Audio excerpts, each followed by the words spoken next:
I welcome the audience to the third session of Science of Yoga lecture series. We will begin the session with invocation recitation video.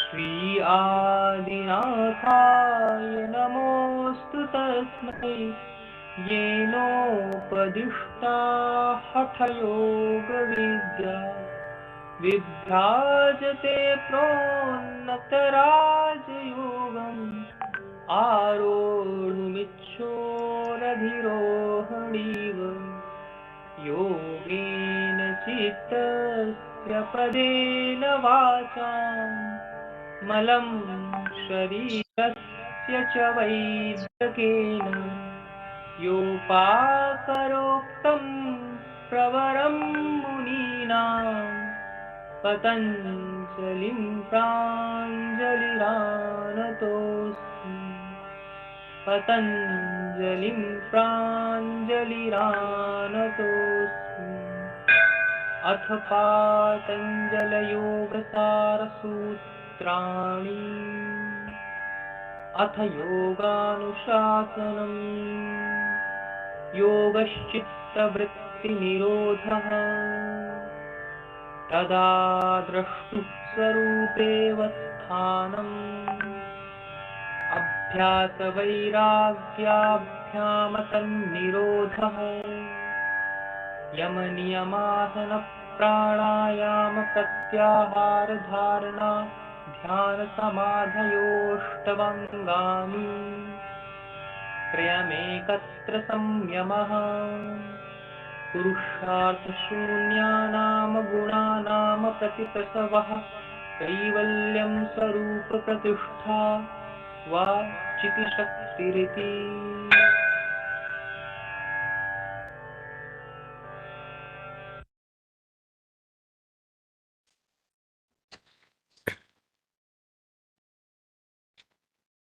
Now I request Professor Soham Chakravarti to kindly introduce today's invited speaker. Namaskar, Ami ji. Welcome you to our Science of Yoga lecture series. And I welcome also all the participants who are here to listen to this talk. And I introduce Ami ji to all of you. And IIM Ahmedabad alumna, Ami Ganatra is the author of two best-selling books on Itihas, Mahabharata Unravelled and Ramayana Unravelled. She is a devout yoga practitioner, a certified yoga instructor, and a student of Sanskrit and Indian knowledge systems. She has taught and spoken about yoga, Itihas, and Indic knowledge on multiple forums and has conducted workshops on yoga with students as well as working professionals. With this very brief introduction, I request Ami to take on the stage and deliver her insightful lecture. Ami, all over to you.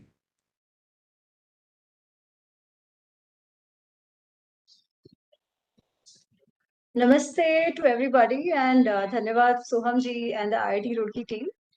Very happy to see this initiative and extremely happy to be a part of the program.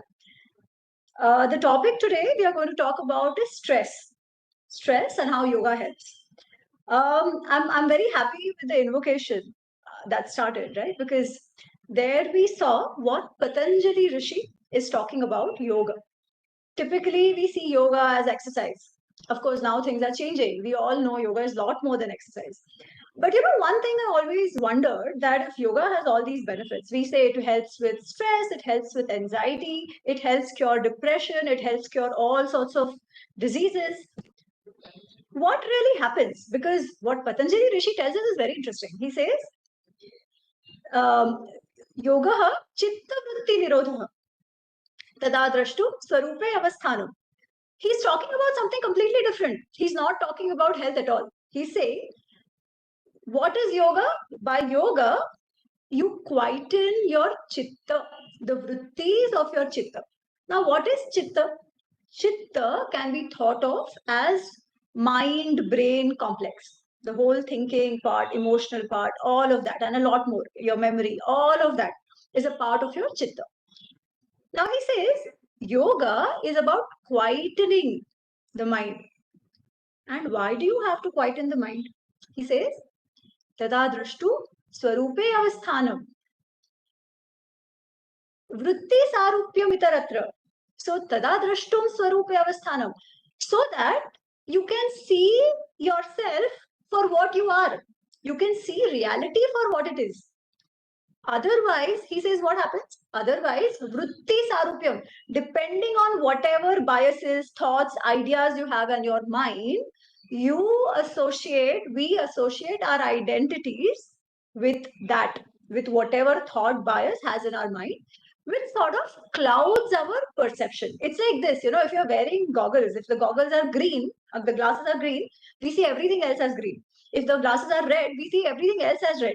But that doesn't mean the thing we are seeing is red or green or whatever. It is because of this avaran that makes us see the thing in the color of the avaran that we have. Yeah. So Patanjali Rishi is saying that with yoga, you can cleanse this avaran. You can quieten your mind so that you can see things for what they are. Now, very interesting. What does this have to do with health? What does this have to do with stress? Yeah, this was a question in my mind. In fact, when I started doing yoga, this is like many years ago, I started as a kid and I didn't really know what yoga was. We used to go to the gymkhana and we used to practice, and that's what I used to think yoga is all about. It's all about flexibility, it's about doing these dhinchak poses. That's what I used to think till I think 10-15 years ago, when I wanted to get deeper into yoga, and I realized that it's so much more than just asana. But the question still is that if yoga has physical and mental benefits, it should definitely work on human biology. Else, it cannot work, right? It is not a miracle. We are not talking about something which is out of the world, out of the body. No, no. When we are saying stress management, it is in the body. When we are saying quieten the mind, that is also in the body. Okay. So I'm like, okay, this must have some sort of biological implication. And that's where my study of understanding yoga in a scientific way really began. Now, things get even more interesting when you read the Bhagavad Gita. So typically, as you start learning yoga, the theory and everything, you always also combine the Patanjali Yoga Sutras with Bhagavad Gita. In Bhagavad Gita, you hear about different kinds of yoga. You hear about Sankhya Yoga, Karma Yoga, Jnana Yoga, Buddhi Yoga, all of that. And in the second chapter, where Krishna keeps talking about Yoga Buddhi and this and that, he says, Yoga samatvam uchyate. Yoga is that which sees balance, which helps you acquire balance. Why? He says, Sukha dukkha samakrutva, so that you become, your attitude, your approach to happiness and sorrow is the same. Okay. Now, how can that be? Is again the question, right? If I like something, I will be happy. If I don't like something, I will be upset. It's not as if I'm trying to be happy. It is not as if I'm trying to be sad. It's just how my body and my mind reacts. Yeah. Which means that again, when we are talking about yoga samatvam uchyate, this balance is somehow, I have to find that balance in my physical body and mind. It cannot be outside of it. Yeah. So then, as I studied more, I realized that it actually is. It is all about our real physical body and mind. Now, I must say here that the eventual goal of yoga is more than physical. It is an adhyatmic spiritual evolution that we have to get to, the city of Kaivalya, where we realize the oneness with the Brahma Tattva. Yeah. So that is definitely there. I'm not trying to say it doesn't matter and it's only physical. That part of Adhyatma, of understanding what is Atma, of trying to find answers to the existential questions and all that is there. I'm trying to find, or rather, I'm going to talk about yoga in a very utilitarian way. Yeah. That all of us can gain from. Now, if I tell you ye benefits hai, ye nahi hai, that also you will know ki haan, ye benefits hai, ye nahi hai. But if I explain to you what happens in the body, maybe then we realize that we don't even have to take ourselves so seriously in some of these situations which cause stress. Yeah. So let's try to understand from that perspective. If you see our human body, we are like a set of different systems put together. It's like that, you get some IKEA furniture and you put things together. So you have the muscles. Yeah, you have the muscles, you have the bone, your skeleton and all that. That is one part of the body. The physical system. Then you have what is called the physiological system, which includes your blood circulation, your respiration, your excretory system, all of that. Yeah. Then you have your nervous system. Oh, you have your lymphatic system, which builds your immunity and all of that. Then you have your nervous system. Now, through this nervous system, you are controlling all these different systems that are in the body. Yeah, this is how the body works. But this nervous system, the central nervous system and the autonomic nervous system, they are all, in fact, all these systems are eventually going here, which is the most important part of our body, which is called the brain. ठीक है, तो सारा दिमाग में जाता है, सारा मस्तिष्क में जाता है. All the systems are eventually controlled from here. Like you have a CPU in the computer, this is no different. Yeah, this is absolutely no different from a computer from the CPU in the computer. So that processing system is our brain. Now we do know that, at least now we know, initially Western medical science used to look at mind and body very differently. They have a very reductionist approach to even healing. Yeah, they will go on taking one part and go on dissecting it, rather than trying to find the holistic link between mind body. In the Indic systems, we've always tried to have a very holistic approach to swasthya, even to health. Yeah, that's why when we talk about health, the definition itself goes that all your mala, your agni, and everything is in balance, and prasanna mana, your mind is also very happy. So we've always considered swasthya a very holistic thing. Physical and mental connection has always been there in the Indic thought. So even now, medical science agrees that any impact you have on your mind has an impact on your body and vice versa. Yeah. Why? Because this is all linked. This is all completely linked. And it is the mind brain which actually controls your systems. Okay. Now, what is stress then? Coming to the topic of the day. What do we mean by stress? And is stress really bad? It's not. As students, we have all seen, I'm an engineer, I know how it works. Some of my best assignment output is always at the last minute. Yeah, जब वो कहते हैं ना कि जब वो आग लग जाती है, तभी जाके you end up doing the job and actually doing a good job of it. When it comes to that last minute, when there is this immense stress created because of not doing anything before and leaving everything to the last minute, we've seen that the performance actually improves because the mind is very, very, very alert. Yeah.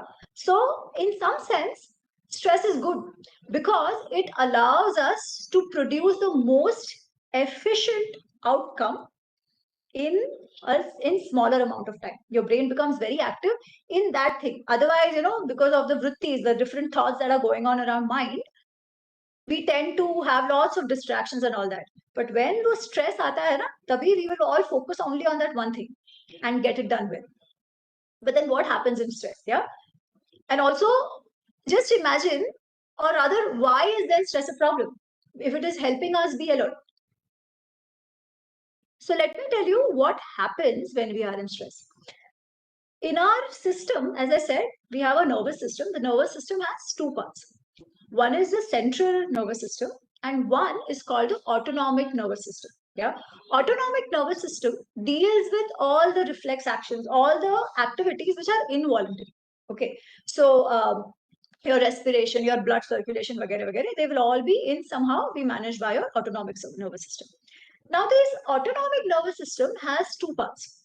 Okay, one is the sympathetic nervous system, and the other is the parasympathetic nervous system. Nervous system, what is the work of the nervous system? It ensures the brain is connected to the different parts of the body and it is a mechanism through which messages are passed between the mind and body, the brain and body, so that we human beings can carry out different types of functions as needed. Okay. This nervous system has further two parts, which is a central nervous system, which helps us with all our motions and everything, very voluntary actions. And the autonomous nervous system. The autonomous nervous system works on the involuntary activities, things we do not see. Yeah, that is the autonomic nervous system. Autonomous. Now, this autonomous has two parts: sympathetic and parasympathetic.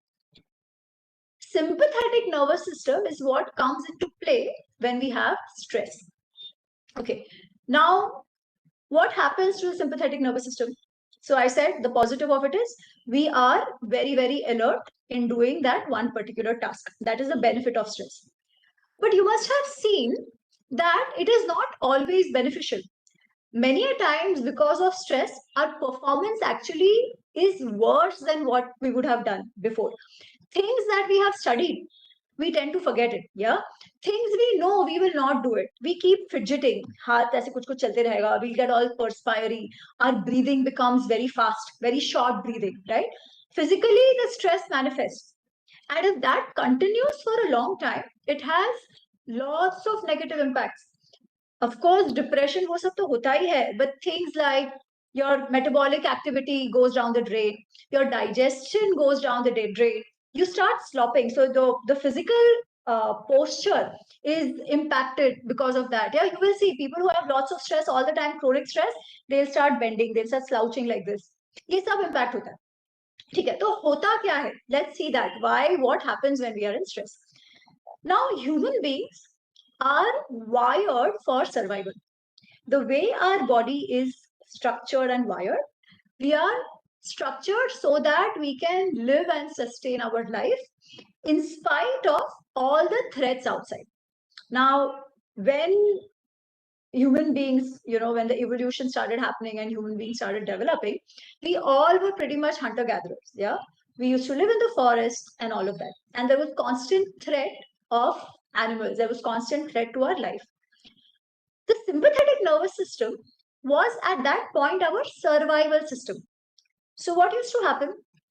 If, say, I am out somewhere and I see a lion or a tiger or whatever, yeah, at that point, I must run. I cannot sit and think, अरे वेदांत क्या बोलता है, मेरे अंदर same आत्मा है जो lion में है, should I run, should I not run? Yeah, I shouldn't be thinking about all that. I must try and escape and save myself, full stop. That is what I really must be doing. Yeah. So what happens is, as soon as my system detects a threat, it kickstarts my sympathetic nervous system. So now, how does our system perceive threats? So we have something called as limbic system in our brain. So before I come to the stress part, let me explain the brain part of it, and then I'll come back to here. So our brain has three parts. Yeah. One is what we call the cerebellum. I mean, there are lots of parts, but broadly, there are three parts that we can talk about. One is the cerebellum. The cerebellum controls all our movements. Yeah. Then we have something called as the limbic system. This is our emotional brain. In regular terms, you can think of it as the mind. Yeah. And then you have the cortex, which is the thinking brain. The part of the brain, the frontal cortex, ye part, which basically does all the analytics, decision making. Ideally, should happen from there, where you weigh the pros and cons of something. The emotional brain is where you have your panic and pleasure centers. So you have your pleasure center, you have your panic center over here. And this is the system where, so here you have the hippocampus, thalamus, hypothalamus, all of that. Basically, this is the part which is directly in control of your sympathetic nervous system. Yeah. So as soon as your limbic system detects a threat, it kickstarts your sympathetic nervous system. Now, what does the sympathetic nervous system do? The sympathetic nervous system has nodes. Basically, to simply understand, it is connected to all parts of our body, which means that right from the brain, it goes to the lungs, to the respiratory system, to the heart, the blood circulatory system, to the abdomen, which is your digestion system, your excretory system, all of that. Yeah. Also the whole blood flow and everything, all that, all the nodal points are connected with your sympathetic nervous system. So as soon as it detects threat, what happens is it realizes that this person needs to save herself and run. Which means if I need to run, I need a lot more energy in my limbs. I should be able to run faster than any other time, right? You see, जब वो stress में होते हैं, some of our activities become really, really good. As I said, we become very alert doing that one thing. Because what happens is all our focus is only on that one activity, and the brain has sent a signal through the sympathetic nervous system that these parts which are going to be useful in me protecting myself from threat, the blood goes to those parts. So what will happen is my arteries to my limbs, my arteries to my hands and all that, they will expand. Yeah. My arteries to my heart will expand because now I need more blood flow in all the body parts, right? So I need more oxygen. So I will also start breathing faster. My breathing will become faster. The blood circulation will increase to my limbs. But the quantity of blood is the same, right? So if the circulation increases to my lower limbs, my hands and all of that, the blood has to go away from somewhere. So what happens is the arteries grow, or rather they dilate, which go to the limbs, but the arteries which are supplying blood to my digestive system, yeah, to my immune system, they become smaller. That are going to my brain, that blood flow, that reduces. And once I tell my brain that, okay, now I'm safe, once it detects a signal that it is safe, what will happen is that the sympathetic nervous system relaxes, which means the blood flow, which was going all the way to so much blood flow that was going to the limbs, it reduces. That starts going to all other systems of the body. Yeah, I start thinking more clearly. I tend to relax. My breathing goes back to normal. Now, this state is called my rest and relax state, which is controlled by my parasympathetic nervous system. So at any point in time, one of these systems is active. It is either the sympathetic nervous system or it is a parasympathetic nervous system. The sympathetic nervous system is called the fight or flight system. Yeah, you run away or you fight because it is a survival system. The parasympathetic nervous system is called the rest and the relax system. In the rest and the relax system, what happens is that all my systems, my digestion, my excretion, my blood circulation, my respiration, my immunity, my detoxification, all that is going on very nicely.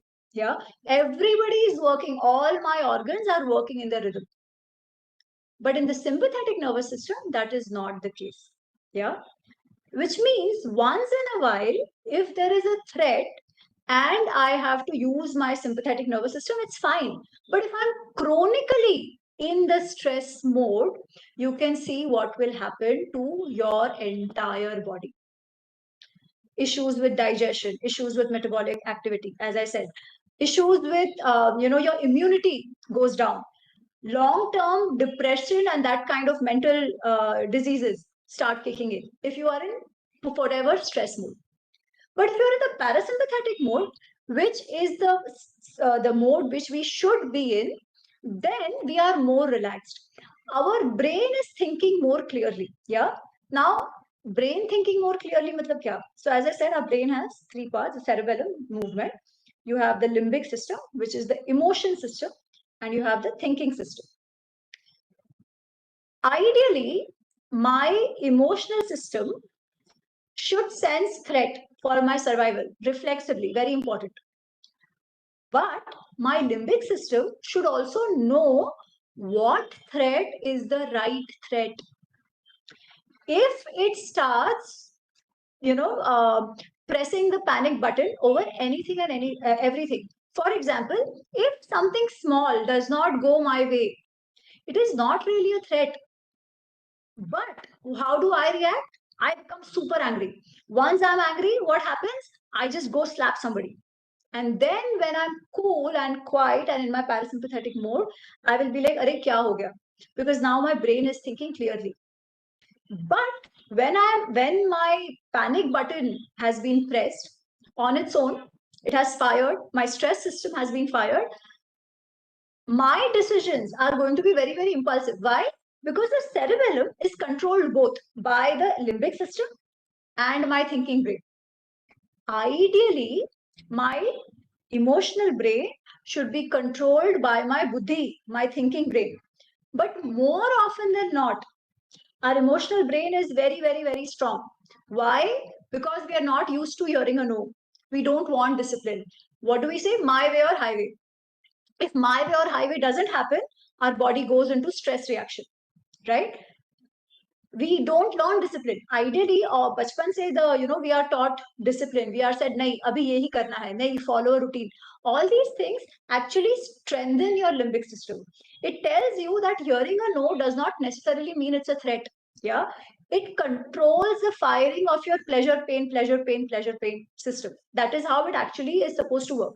So if your thinking brain is controlling your mind, then it's not a problem, because then what will happen is, even if the brain emotional brain does sense some sort of panic, it will not go into panic mode, because your action, your cerebellum and all that is still tightly in control of your thinking brain. पर ऐसा होता नहीं है, ऐसा नहीं होता है. After knowing all this, we tend to act very, very, very, very impulsively. We tend to act how? According to our chitta vrittis. What Patanjali is saying is, when these vrittis, when this constant firing in one sense is stopped, then your thinking brain will actually do the work well. The buddhi will be in control and you will take the right actions and decisions as you need to take. Okay. So this in short is what happens in our body in the stress system. Now we all know stress over extended period of time is not good. Then how do we manage stress, and what does yoga have to do in that? This was just what I gave you, is how physically internally it works. Okay, so now I'm going to ask all of you that whenever you see your friend in stress, yeah, they are very stressed, अरे करे exam के लिए पढ़ाई नहीं किया है, क्या करूं, ये टेंशन आ गया है, वो टेंशन आ गया है, they are not even able to articulate properly कि प्रॉब्लम क्या है. ठीक है, what is it that you tell them? The first thing, what is it that you tell them? Whether they're trying to come and tell you कि भाई कुछ तो गड़बड़ चल रहा है, what do you tell them? Anybody? Anyone wants to take a guess? क्या बोलते हैं? Okay, usually we will say, अरे शांति रखो, breathe deep. Okay, we say take some deep breaths, sit down, have a glass of water, पानी का एक घूंट पानी पी लो, relax करो, deep breaths low. Now when they start taking deeper breaths, they relax. They are able to articulate their position better and to tell you कि हुआ क्या है. Now what has happened in this very short exchange? Very simple. By breathing deeply, we have managed to switch from the sympathetic mode to the parasympathetic mode. Because in the parasympathetic mode, as I said, everything is going back to its to routine, to normal. You're breathing easy, breathing deep, right? So when in stress, you start breathing fast and short. Likewise, if you force yourself to start breathing deep, on its own, the switch will go back to your parasympathetic system. On its own, the power, the control of the situation will come into your thinking brain rather than just the emotional brain. Very small thing. Yeah. So what should we do? Now, so what about yoga, right? This is where actually yoga comes in. If we practice pranayam regularly, yeah, if we practice asanas regularly, then what we really do is make our cortex, our thinking brain, strong enough to control our emotional brain, which keeps firing every now and then. Acha laga, bura laga, acha laga, bura laga, acha laga, bura laga. It keeps firing. So the cortex basically helps the thinking brain relax. It starts controlling the thinking brain. The emotional brain. It manages the firing of pleasure, pain, panic buttons much, much better, which allows us to remain in that state of balance even when we are in a situation where we tend to react, because the thinking brain is now strong enough to immediately come into action because of regular practice. Yeah. So what really we do in yoga, one is asana. Yeah, of course there are other things, but yam niyam wo sab hai, but I'm just going to speak about some of the more important things here. Asana mein hum kya karte hain? Typically, if you're walking, running, your brain is going everywhere. Okay, but you can still run, no problem. You still run, you finish, still your mind does not necessarily mean your mind becomes quiet. Kuch na kuch chalte rehta. But if you want to hold a pose in yoga, you cannot hold your pose unless and until the mind starts becoming quiet and you start focusing. Else, if your mind is disturbed, आपको सीधा से stretch करके भी खड़े रहने का होगा ना, वो भी नहीं होगा. You start your balance goes away.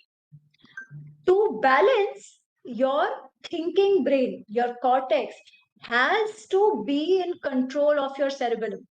Yeah. So when you get into a pose, immediately your body is sent a signal that, okay, thinking brain, take control. Focus. Acha, now when you focus and you take control and you're stretching and the mind starts relaxing, again, parasympathetic nervous system is kicked in. And one more thing happens, both in pranayama and asana. We have a neurotransmitter called as serotonin. Serotonin is actually also called the here and now hormone. Yeah. So that is a hormone which allows us to be peaceful. It allows us to be calm. It allows us to think clearly. Yeah. It makes us happy. It makes us, that state of bliss. It allows us to be in that state of bliss. Of course, bliss doesn't always happen, but that calmness, that peace. So at that time, when we are stretching, when we are holding the pose, when the parasympathetic nervous system is kicked in, our brain becomes quiet. This hormone is also released. Yeah. What happens in then pranayama? Pranayama is even more potent. In fact, kya hota hai na? People who have lot of stress and anxiety, for them to tell them, chalo asana mein aao, it's actually very difficult at times. Unless and until their mind is at least little calm, getting into the pose itself is not possible. Yeah, so it becomes very difficult. But pranayama to fir bhi ho sakta hai, because what do you do in pranayama? You're basically bringing your attention to your breathing. Now, breathing के लिए तो ऐसे कहा है कि चले वाते चले चित्तम, निश्चले निश्चलम भवे. Your mind and your brain, your breathing are very, very closely linked. If say now you're thinking about lots of thoughts, yeah, and if I tell you stop your breathing, see what happens. Your mind will become shant ekdam se. Yeah, when you bring focus to your breathing, or in fact you stop your breathing, the mind will apne aap become khali, because then you cannot think only at that point. Yeah. So we are told in Hatha Yoga Pradipika that chale vate chale chittam. When your breath is going on, your brain works. If your thoughts keep coming, when the breathing stops, even the thoughts stop, which means your mind and your breathing are very, very closely linked. As I told you, जब हमने अभी भी देखा, that example that I gave you, that if somebody is very, very stressed and you tell them, अरे शांति, breathe deep, आराम से बात करो. So then you see that their reaction itself changes, right? Their physical features change. They sit straighter. They're able to talk better. They're able to think better. So there's a clear relation between breathing and you. So when it comes to pranayama, you're basically telling your cortex, your thinking brain, to take complete control over your breathing, which is otherwise an involuntary activity. Okay. As soon as your cortex, your thinking brain is controlling your breathing, and you are breathing in such a way voluntarily with awareness, your parasympathetic nervous system is kicked off. Again, you go in that state of peace and calmness, at least for that point in time. Okay? At least for that point in time. Now, if anybody of you has practiced yoga, you know that over time, the phase in which this peace stays gets longer and longer. Pehle, वैसे you do an 1 hour yoga session. At least for 15-20 minutes after that, you feel nice and relaxed. Going forward, that nice and relaxed feeling itself extends for a larger period of time. And dhire, what happens is that your brain, your cortex becomes so much in control of your system that you have learned to control your impulses. Yeah. For example, if you're sitting in a pranayam, yeah, meditation में कोई pranayam में आप बैठे हो, it is not possible कि कोई विचार आना बंद हो जाए. ऐसा नहीं होता है. You still have thoughts coming, right? The thoughts are always coming. But what you're doing now, you are still forcing your body to not react. You are still just sitting. वो आ भी रहा है, आपको लग रहा है अरे वो कमीना कुत्ता, उसको तो मैं एक झापड़ मार दूं. But you are still not actually doing it, right? So your cerebellum, which otherwise would have gone and hit some person or had, screamed at somebody, it is still not doing it. Even though there is a thought, you have disconnected your emotional brain from your action and given the control to your thinking brain. Now, once this system is put in place properly and all parts of your brain are working fine, will serve you really well in all situations. Then you will know ki acha, at this point in time, although my brain is kicking in, my pleasure point is kicking in and telling me ki nahi ye khao, ye khao, you will still not eat it because your thinking brain will tell you this is not good for you. I'll give you a simple example. A lot of people aajkal have diabetes, right? They know that eating mithai is not good for them. Or wo bhi chodo, youngsters. Is there any youngster who doesn't know that smoking is bad for them? Not one person. Everybody knows smoking is bad for them. Phir bhi, what happens when they see a cigarette? Immediately the control goes away. The knowledge कि भाई ये मेरे लिए अच्छा नहीं है, वो भी चला जाता है. We start rationalizing. अरे एक ही तो life है, only one life. Live your life the way you want, वगैरह वगैरह, है ना? All sorts of rationalizations come, and that person will still go and fuko that cigarette in spite of knowing.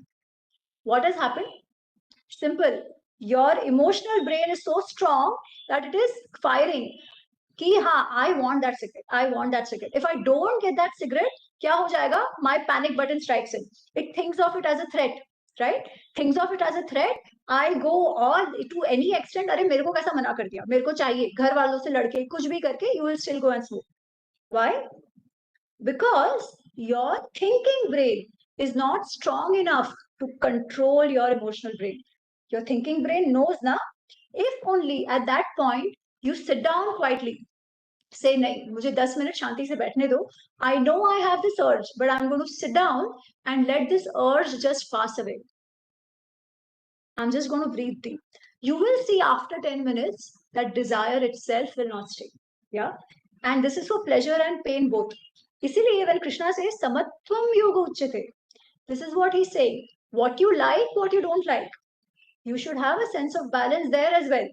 For example, say karela hai. Karela kadwa hai. People don't like it.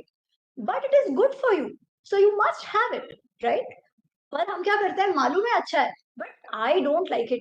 मेरे जीभ को पसंद नहीं है, मेरे जीभ को पसंद नहीं है, तो मैं नहीं लूंगा. भले मेरे को मालूम है मेरे लिए बहुत अच्छा है. It's very good for me, but I won't have it because my tongue doesn't like it. What is it? This tongue doesn't like it, the ear doesn't like it, I don't like the smell. All this is the work of your emotional brain only. It is the impulses, the panic and the pleasure buttons which are firing in your limbic system, right? So even for what you don't like, you should have a sense of balance. Ki bhai, my jeev may not like it, but I still need to eat it. Why? Because it's good for me. When will that happen? When your cortex, your thinking brain becomes stronger and stronger. What does yoga do? Very simple. It helps your thinking brain becomes stronger and stronger and gain control over your emotional system. This is how the physical practice also connects with the philosophy of yoga, of samatvam, which is in physical body called homeostasis, when all your systems are working fine. Now, when can homeostasis happen? Think of it. That balance in all the systems of the body can also happen only when the system is in the parasympathetic mode. Sympathetic mode तो stress mode है, उसमें तो होगा ही नहीं. So again, through yoga, we are bringing ourselves back into that parasympathetic mode, which allows us to achieve that balance mentally and physically. Yeah, and when there is this balance, when there is the sense of calmness, when there is clarity in brain, we will obviously take better decisions. We will see things objectively. May not be the reality of the Atma for say, but at least in our mundane lives, we will see things for what they are. We will see things objectively without being colored by our biases, because our thinking brain will also make us aware of those biases. So, in that sense, yoga works equally well, say for decision making, say for stress management. This is all just linked.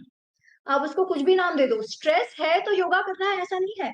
Even in our regular life, stress नहीं भी है. But if we want to if we want to become better decision makers, if we want to live our life in a more worthwhile fashion, yoga definitely and definitely helps. So with this, I'll stop here. I think I took about 42 minutes. And yeah, I'm here. If there are questions, very happy to answer. I know this was a little technical, so if you want me to go back and revise something, तो आप फिर भी बताइएगा. I know it gets a little technical at times, but I hope at least the main concept is clear. Yeah, I hope that going by the audience that we target here, so this technical side, this technical aspect is what we were expecting from our speakers, and I am very happy that you address that side. And I believe that with this way, we will be able to connect how yoga is affecting our biology, and in that process, delivering whatever it claims to deliver. And in that way, as you rightly said, that it makes life living worthwhile, because otherwise our main complaint is on life itself कि ऐसा मेरा जीवन क्यों है, why I am facing all these challenges, all these disturbances, why people are behaving with me like this and that. These are all the questions that we are all having. And we finally feel that this life is not worthwhile. But it is all these problems are basically because some external stimulus is able to excite our sympathetic nervous system and our emotional brain, and we lose the control. So that is the main cause of our suffering. And if we understand that, and we can appreciate that we have a tool, have a very well understood and well documented tool, which is the entire this set of suite of tools, I can say, which Absolutely. is classified under this umbrella of yoga. And we can pick up any of this as it aligns with our nature, and we can go ahead and practice that, and it will make our life worthwhile. Now I request that the participants, if they have any questions, they can raise their hands. And we have received some questions in the Q&A box also. But if there is any direct questions right now, after the talk, I will take those one or two questions first, and then I will also take the questions that are in the Q&A box. So if there is any hands coming up, I would like to take those up. Kumar and Parag Samil. So Kumar, I will request you to first ask your question. I hope you can unmute yourself. Yeah.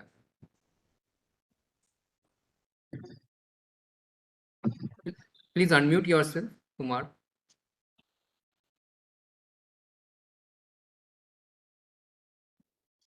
Shruti, can you please unmute Kumar?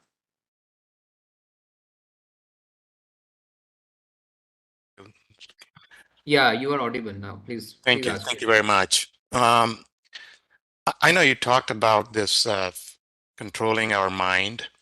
Can you say something about biofeedback? Because sometimes people get into, a high blood pressure situation, but we are not aware of how big a blood pressure we are, we are faced with. Is there a way to have some kind of a biofeedback so that we can control our blood pressure? Thank you. So again, if somebody has blood pressure issues, right, one has to be very careful with what kind of breathing they do. Ideally, if somebody has very high blood pressure issues, they should not be doing breathing which are shorter and faster. For example, ideally, we are told that, so in pranayama as well, there are different kinds of breathing. Yeah. One is the usual Ujjayi, Anulom Vilom, which are slow, which will slow your blood flow, which will slow your breathing, yeah, and regulate your blood flow.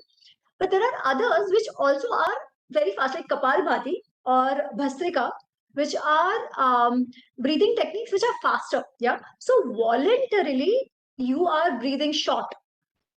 Now, this voluntary breathing also helps the body calm down. I'm not getting into the mechanisms right now, but somebody who has blood pressure should not be doing this, which means that anybody who has blood pressure should definitely consult a yoga teacher before they do any yogasan or pranayama. Yeah, any could be low blood pressure. Low blood pressure is still okay, it is still manageable, but high blood pressure, because then you don't want to get into all of these cardiac issues. So what you do, how you do, at least to begin with, always seek help from a good yoga teacher. That is all I'll say. Don't try to do it yourself. If you do yourself, then do the very basic ones like Sahaj Pranayam, do basic stretches, do the meditative postures. I think all this will definitely not have an impact on your blood pressure. It will help manage it. But anything else, be very careful. Thank you. Maybe, Amiji, you can mention some of these postures and pranayams which regularly, like anyone can do. Okay. So pranayam, with for people who have no problems, who are otherwise very fit, yeah, and want to do yoga for health benefits, for stress management and all of that, but don't have any other blood pressure or cardiac issues or anything like that, definitely I will suggest do Kapalbhati. Kapalbhati is basically where you do active exhalation and passive inhalation. Yeah. So active exhalation, passive inhalation is basically like this.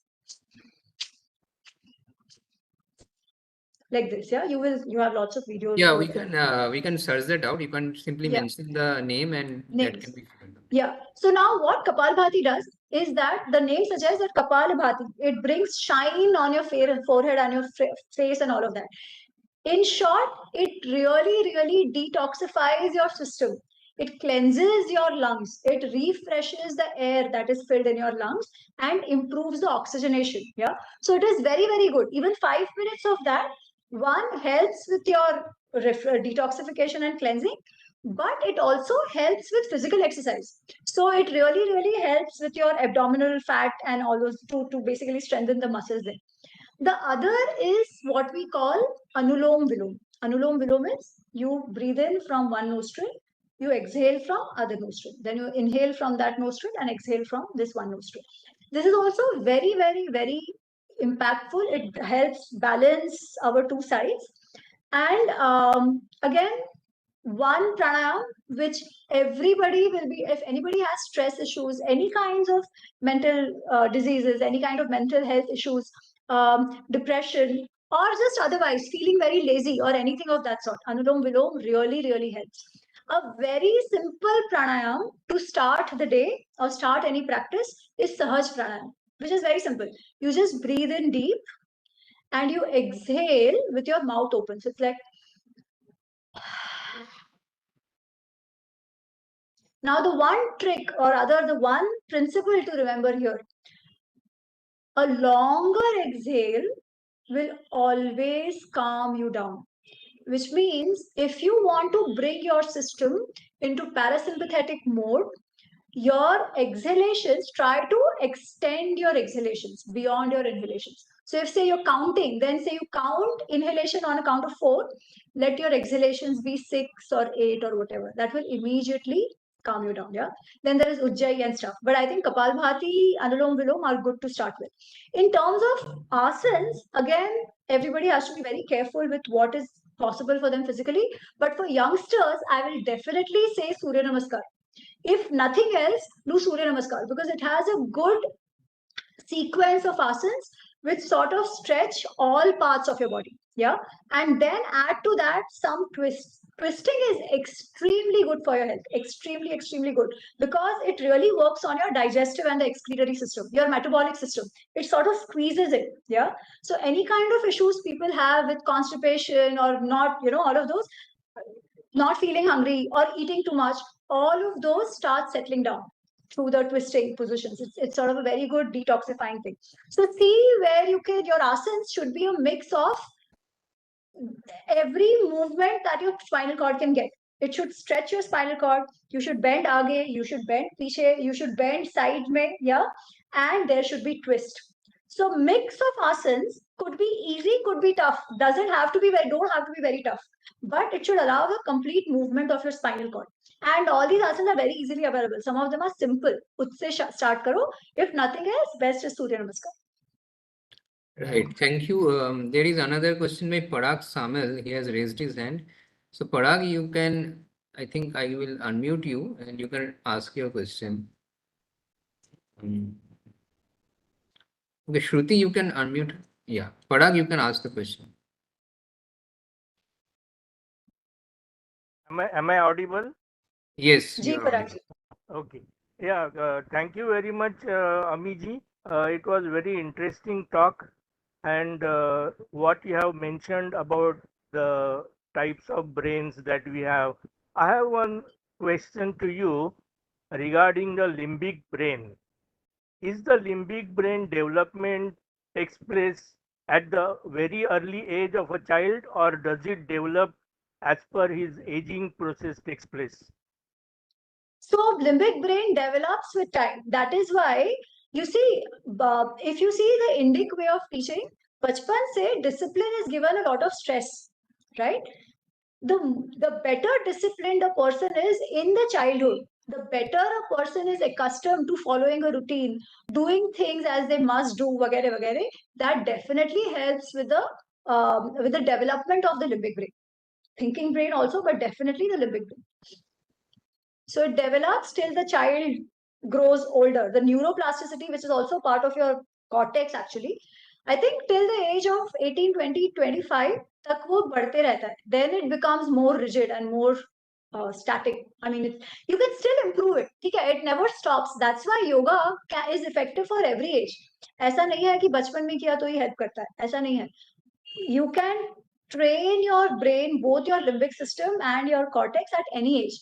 But if done from the childhood, then it definitely helps because it's kaula, no? The brain is kaula, as we say. So it definitely develops with time. It definitely develops as a person grows older.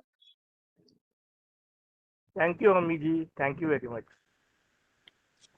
Next, I will request Satya Prakash. He has raised the hand. You can ask the question. And just on the previous one, right?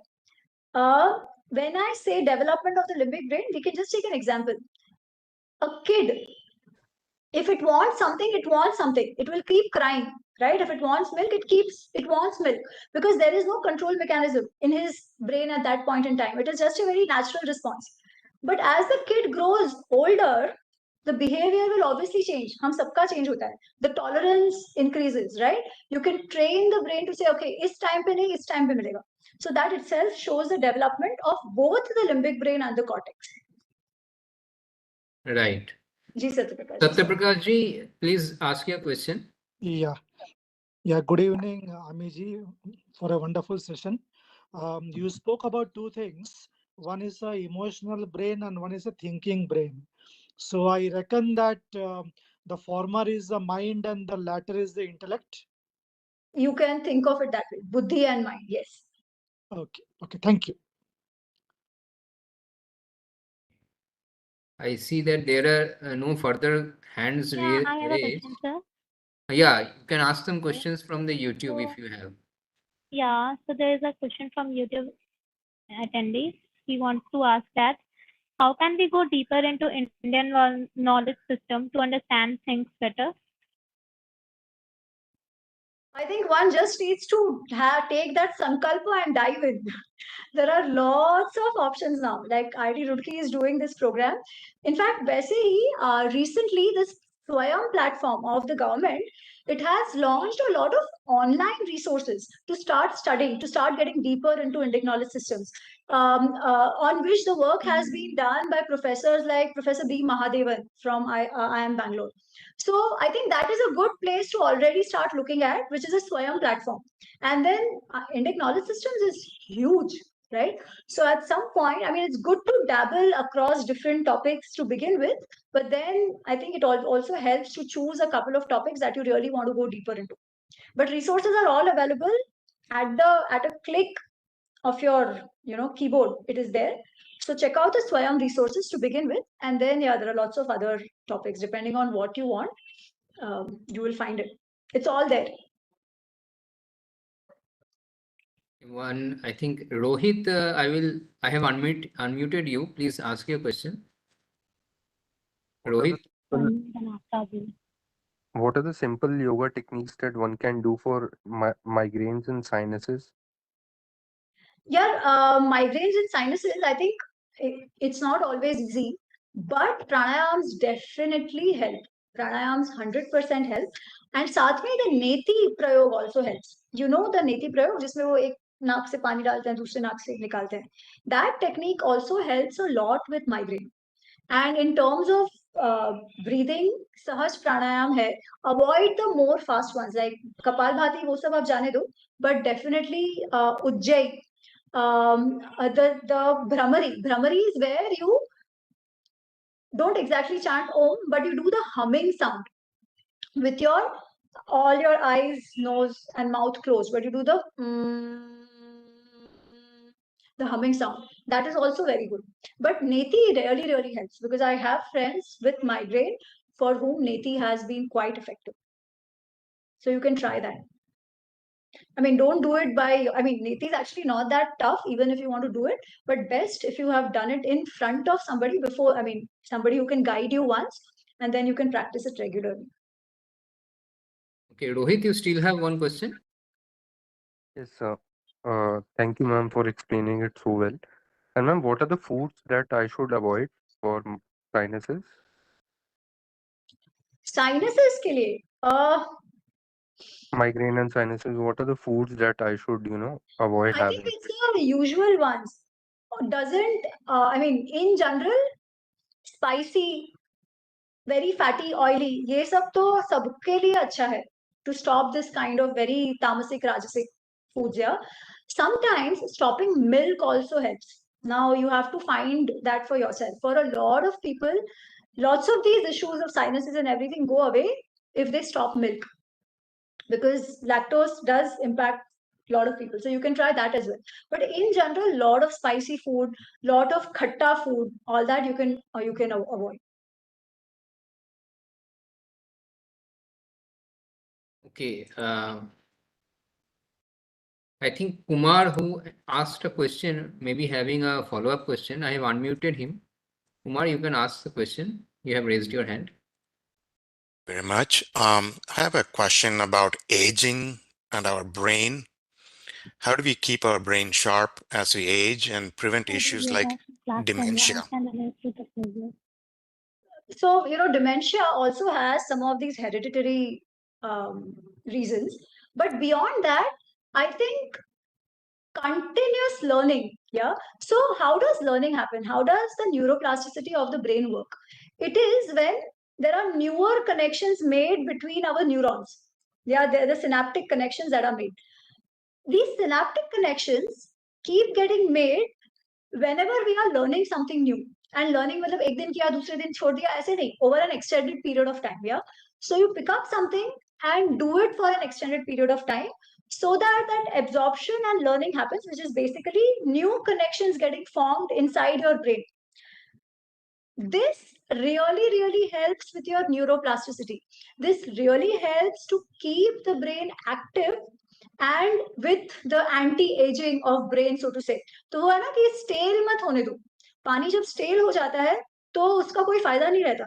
So how do you stop pani from, or rather how do you keep pani fresh? By ensuring the flow happens. It's exactly like that. Pick up a new language. Pick up, some of the other physical activities. Because physical activities also, when you do, they have a direct impact in your brain. The connections are all getting made in the brain. So new exercise regime, reading interesting things, doing new things, picking up a new interest, hobby, all of this keeps your brain engaged and active. I'll tell you one, a small observation here. In India, people who are at 60, 65, you see them, yeah? And you see a 75, 80-year-old person staying in Europe, especially Europe. मैं US की बात नहीं कर रही, Europe, yeah? There is so much difference, and I'm talking about average. Please, I'm not, general, there will always be many exceptions, but in general, yeah? Why? Because you will see those guys keep doing trekking, they'll go cycling, they'll do mountaineering, something or the other. They will be fixing all their ghar ka things on their own. Electric ka kuch hoga, ghar ko paint karenge, hai na? So some or the other activity is either new or they continue to do something new which keeps their brain engaged. That is very important. If we go into the retirement mode ki kuch nahi karna hai, the lecture would have given a lot of takeaways to the audience. if we go into that mental retirement mode कि अब हो गया, no, that doesn't help. And then साथ साथ में ही प्राणायाम है, योग है, meditation है, continuously doing that keeps your brain very active. Actually, it keeps the brain active and keeps life more rangeen and worth living. So it's all of that. Okay, thank you. I think there was one hand raised up, but now he has lowered the hand. So I will move on to some questions from Q&A box. On that sinuses, now I just want to again reiterate this one thing. Who it was, I don't remember. For Rohit. sinuses also, बाकी सब तो ठीक है, but neti is very impactful. Do it regularly. ठीक है, आपको regularly करना होगा, अच्छे से करना होगा. So there is neti and then there is sutra neti. So there is water jala neti and there is sutra neti. Try doing both. It will really help. I will ask one question from the Q&A box. So here Vidya Surendran has asked, may I know which branch of the Indian knowledge systems caught your attention first and why? So this is the question. It started with you because I used to do gymnastics as a kid, and then from that time I had learned yoga asana. Yeah, not yoga per se, but it was the asanas that I had learned. And then when I wanted to get deeper, and I didn't know anything about this, that's when this was like, when I realized कि अच्छा पतंजलि योग सूत्र में तो आसन कुछ दिया ही नहीं है except that one line कि स्थिरम सुखम आसनम, उसके अलावा कुछ नहीं है. And then I was like, oh my god, this is so much more profound than what I thought. So it started with that, then Gita, and then the other things. That also then inspired me to actually pick up at least basic Sanskrit. So it started with yoga. I owe a lot to this. Pankaj Kumar, you have a question? I will unmute you.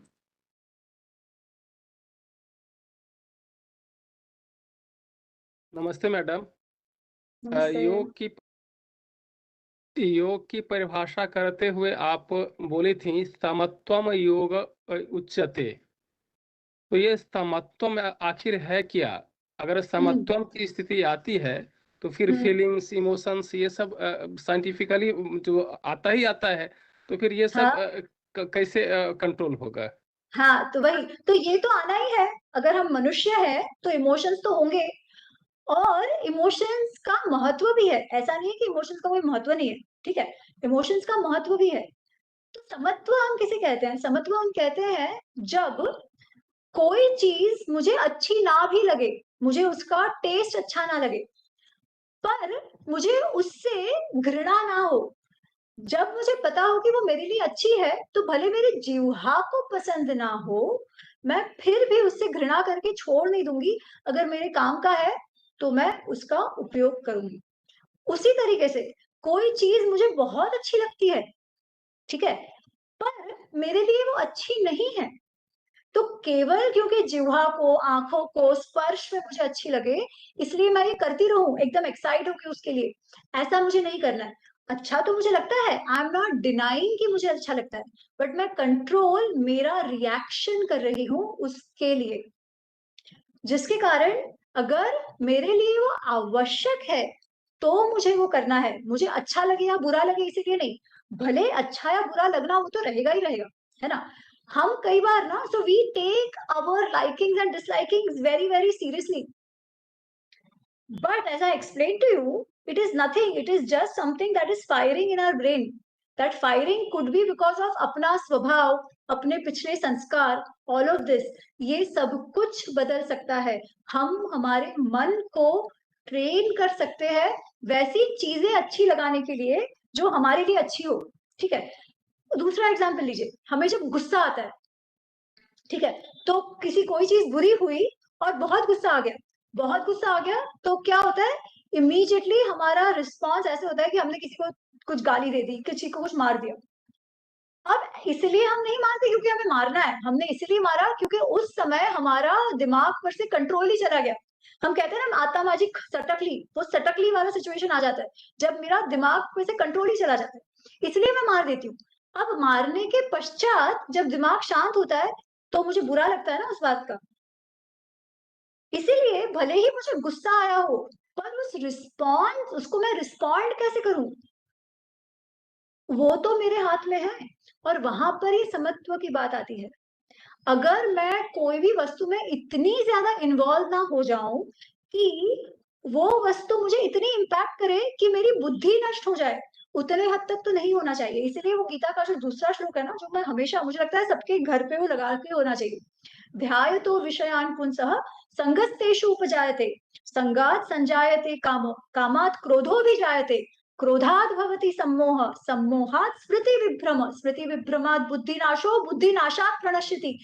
Krishna क्या कह रहे हैं इसमें, हम जब बहुत attach हो जाते हैं, जब बहुत ज्यादा काम आ जाता है, तो क्या हो जाता है, वही बेसिकली वो काम, जब वो चीज हमें नहीं मिलती तो पैनिक बटन स्ट्राइक इन हो जाता है, थ्रेट सिस्टम एक्टिवेट हो जाती है, थ्रेट सिस्टम एक्टिवेट हो जाती है, सिंपैथेटिक मोड में हम चले जाते हैं, सिंपैथेटिक मोड में चले जाते हैं, दिमाग काम करना बंद, बुद्धि वैर मार जाती है, और जो नहीं करना चाहिए वो क्रोध के कारण स्मृति विभ्रम, अपनी बुद्धि, अपनी स्मृति सब चली जाती है, और नहीं करने वाला काम हम कर देते हैं, जिसके कारण क्या होता है, हमारा विनाश होता है। इसको आप कैसे अवॉइड करो, उसको आप ऐसे अवॉइड करो कि भले ही मुझे गुस्सा आए, इतने हद तक ना आए कि मेरी बुद्धि बैर मार जाए, मैं उसे कंट्रोल कर पाऊं। और इसी कंट्रोल को समत्व कहते हैं। जो कृष्ण कह रहे हैं कैसे आएगा, योग के द्वारा आएगा। जो पतंजलि कह रहे हैं कैसे आएगा, योग के अभ्यास से आएगा। बिल्कुल भी इजी नहीं है, it's not at all easy, it's easy for me to say these things, it's not easy to really do, it takes practice and practice, and this is also what Arjun asks, and this is also what Patanjali Rishi tells us, yeah? जो शुरुआत में जो invocation हुआ उसमें भी था, अभ्यास वैराग्याभ्याम तन निरोधः, कि योग, जो दिमाग की वृत्तियां है, जो विचार चलते रहते हैं, बायसेस हैं, ये है वो है, उसको कैसे शांत करो, अभ्यास वैराग्याभ्याम, अभ्यास and a sense of detachment, दोनों डेवलप करना आवश्यक है। पर कैसे होगा वो, अभ्यास, अभ्यास एंड ओनली अभ्यास, there is no other way. तो इसको समत्व कहते हैं। समत्व इसको भी कहते हैं, और समत्व फिजिकल होम्योस्टैटिस को भी कहते हैं, कि हम पूरा शरीर, पूरे जो हमारे सिस्टम्स है, सब बैलेंस में आ जाए। बैलेंस में आए का अर्थ क्या, सब जैसा काम करना चाहिए वैसा अपना काम करते रहे, in the way it should work, जिसके लिए टेक्निकल टर्म होम्योस्टैटिस यूज होती है, ठीक है। Homeostasis is basically a balance within the body, ये सब कुछ समत्व में आता है। Okay, thank you, Ami ji. There are some other questions. I would like to take one or two more questions actually. So one question is from the question answer box. वानी जी ने कुछ question pose किया है, but I think it would be better if I unmute Vani ji and let her ask the question herself. So if you are there, Vani ji, I have unmuted you. You can ask the question yourself. Hello. Thank you so much, ma'am, and thank you, Soham ji. Question, ma'am, was आपने बोला जैसे how when we breathe and find calmness amid chaos, the thinking brain takes over the limbic system, and but how does this happen? And does parasympathetic system also kick in? What is the process? Is what I wanted to sort of ask. So our the nodes of our sympathetic system and the parasympathetic system, right? They are both under the influence of our cortex as well as of our limbic brain. Okay. So when I say control ka artha kya? That they will get fired or they will come into action either by the thinking brain or by the limbic brain, both. They are under the control of both. It is about which dominates at what point in time. Now, ideally, if your limbic brain is in control of your thinking brain, okay? Control ka matlab kya? That any reaction that you show does not just simply happen by the kicking in of your limbic brain.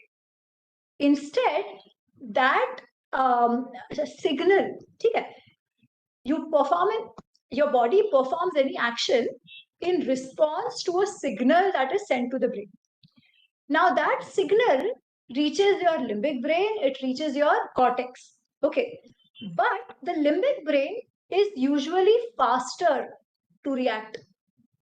Okay. So even before your thinking brain has a chance to stop, your limbic brain has sent a reflex action, has sent a response, and you act.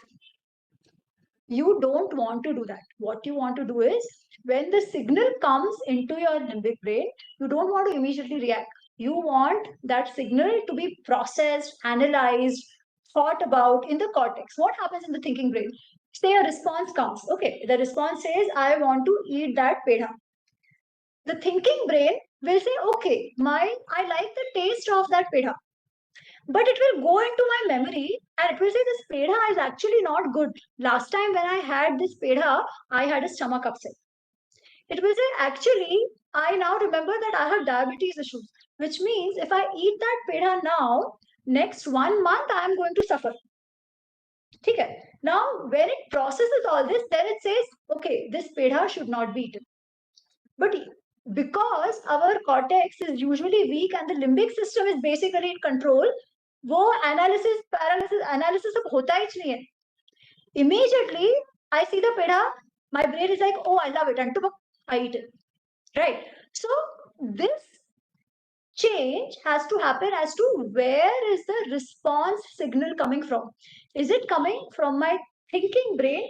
Is it coming from my emotional brain? Now, जो मैं बता रही हूँ ना, now if you go and look at neuroscience, there might be a lot of other terms and everything put in. So whatever I'm talking about is at a very, very, very, very high level. ठीक है, so please grant me that.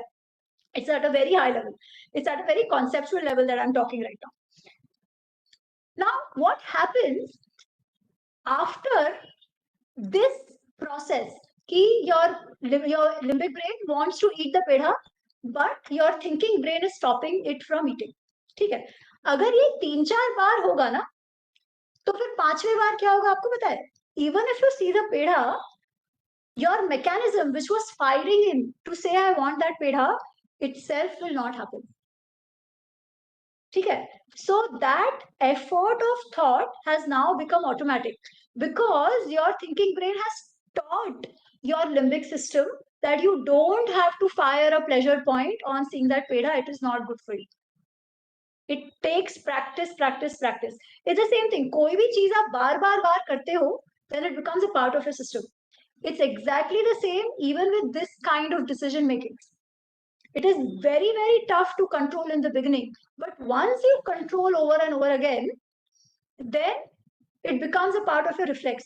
I'll give you one personal example in a very different way. I have been doing Monday upvas for a long time. Okay, so I just eat fruits on Monday. When I started it, it was very tough. It was very, very tough.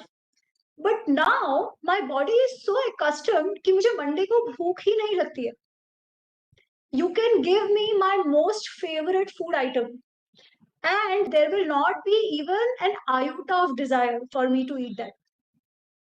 But only on Monday. Any other day, difficult to control. Yeah. So even this, the body gets used to. Our brain and body are very, very, very, very flexible and very, very, very learnable if we train it well. Yeah. So as I said, I'm giving you at a very conceptual level, but this is essentially what happens. Right. Thank you, Amy. There are two or more questions that I will take now before ending the session. One question I will ask Shruti to ask because it was in the YouTube, and another question was there in the question answer box that was asked by Pratap ji, and it was a very long question and also a very unique question. So I will ask Pratap ji to articulate it himself, but that would be the last question that we'll take after this one, which I request Shruti to ask. Is it possible to remove fibroids with yoga? Remove what? Sorry? Fibroids. What? Sorry, can you spell it? Fibroids, fibroids. It's an Oh, I'm not completely aware of this. Maybe some sort of a disease. disease or some ailment, but probably we have not heard about it. Maybe we can respond to that later. I will ask Pratap ji to please ask his question. I am unmuting him. Pratap ji, if you are here, please ask your question. Am I And this is audible? the last one that we'll take for the benefit of time. Sorry, there are many other questions actually, and some hands are also raised, but we are not able to take them. But definitely, we can take these questions and send them to MEG, and she may be able to respond to that. So, Pratap ji, I will ask you to please ask the question. Am I audible? Yeah, you are audible. Actually, I have written everything I wanted to ask in the question box. Again, I'll read it out. See, thank you, Amiji. Yoga is practiced in India for thousands of years. It is practiced all over the world now. Yoga is basically related to human body and mind as station on earth with its gravity, atmosphere, the sun, etc. Humans are moving out in space now. They are going to travel in space and stay there for months and years. They are going to stay on the moon, the Mars, which have different gravities, atmospheres than Earth. In fact, from Mars, the sun looks like a distant bright star. My question is, how yoga is going to transform taking into account all these things? How relevant is Shirshasana on the moon or Surya Namaskara on Mars? Will all the techniques of pranayama remain as they are or change in space, in time and space? Please shed some light on this. Pratapji, this is very, very interesting. Let me answer it this way. Yeah. That if you want to go to space, first you will have to ensure that physically and mentally you are extremely strong to be able to take the extreme conditions over there. Basically, those conditions you are not used to here, right? So your body is going to face with situations which it has never faced before, which means it has to be strong enough to be able to tolerate that. Make the mind and body strong. Yoga on earth itself will help. Once we go to Mars and moon and all of that, I'm sure human brain and human body is so adaptable that we'll find our ways over there. क्योंकि शीर्षासन आप कैसे करोगे moon पर, ये तो I don't even know, because I'm sure you can do शीर्षासन anyways, right? The gravity is so less over there. Exactly. So you can anyways do it, and I don't know how it will turn out. You might actually just ulta latke rahenge. Then that will be an issue because you won't be able to come back. But to be able to go there, to prepare yourself, if somebody wants to go there, yoga can definitely help. I can say that with full confidence. I just wanted to know all these techniques will change in future. That's what I wanted. Still some time to go, Pratapji. I think if we are here and if we learn some of this, we will know what to adapt and adjust over there. Okay, thank you. Okay, thank you, Amy ji, and all the participants who have asked very nice questions and also very interesting questions. And we have been able to learn a lot from Amy ji. And with this, I would like to end the question and answer session and ask Shruti to confer the vote of thanks to end this session officially. At the very first, we thank Ami Ganatra ji for accepting our invitation and adjusting her routine to make time for this lecture. I am sure the lecture would have given a lot of takeaways to the audience. Coming to the audience, we must extend our heartfelt thanks and gratitude to the overwhelming support we have obtained from them for our lecture series, with the registration mark crossing over 1300. The success of the lecture series cannot be possible without your overwhelming support. We thank our director, Professor K.K. Pant, and our Dean of Academic Affairs, Professor Apurva Kumar Sharma, for lending their constant support to our efforts. We thank Professor Anil Kumar Gaurisetti for his able leadership to the IKS Committee of IIT Roorkee and being a source of encouragement and enthusiasm for all of us. We also thank the various IIT Roorkee authorities and officers who had always been available to solve our problems and extend their support in organizing the lecture series. We must thank all the IKS student volunteers for all the background work carried out for successful conduction of the program, starting from managing email communication to setting up webinar sessions. Also, a special thanks to Raghudev sir for creating the beautiful invocation video, lending his own voice in the recitation.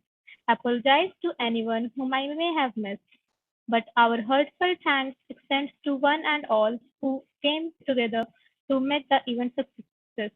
Thanking again our esteemed speaker for sharing her knowledge and insights with us. I declare this session closed. Our next session is on 19th July, for which communication will be sent to all. We officially end the session with Shanti Mantra recitation, for which I request Justin to take over.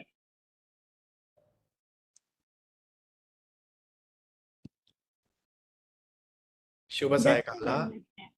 Let's start with the Shanti Mantra. Om Sarve Bhavantu Sukhinah Sarve Santu Niramaya Sarve Bhadrani Pashyantu Ma Kaschit Dukha Bhaveer. Om Shanti Shanti Shanti.